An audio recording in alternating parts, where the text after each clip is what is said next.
OBC नेते लक्ष्मण हाके यांचा एक जुना व्हिडिओ व्हायरल झाला होता। ओबीसींचं नेतृत्व माळ्यांकडून धनगरांकडे गेलं असा त्या व्हिडिओमध्ये त्यांनी उल्लेख केला होता।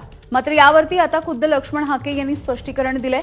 व्हायरल होत असलेला व्हिडिओ फेक आहे असा दावा लक्ष्मण हाके यांनी केलाय। ओबीसी चळवळीमध्ये फूट पाडण्याचा डाव असल्याचं सुद्धा त्यांचं म्हणणं आहे।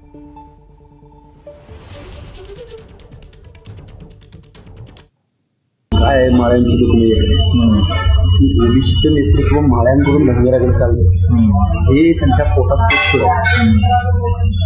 दुसऱ्याची पोरं दोन काय ती कामाची नाही ती, बाकी कुठला कार्यकर्ता दुसऱ्यावर गेला नाही तरी गेला नाही, मग आता काय करायचं।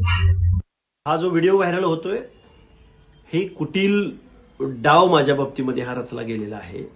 ओबीसी मध्ये दुफळी निर्माण करायची, दोन प्रमुख जातीमध्ये भांडणं लावून द्यायची।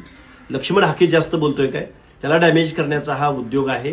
माझी ओबीसी बांधवांना हात जोडून कळकळीची विनंती आहे, अशा गोष्टीला तुम्ही बळी पडायचं नाही। आपली लढाई खूप मोठी आहे। माझं मॉरल हे दुपटीनं वाढलेलं आहे, त्यामुळे गावगाड्यातलं ओबीसी निश्चित एकत्रित येईल। अशा दुफळी किंवा असे फूट पाडण्याचा डाव निश्चित यशस्वी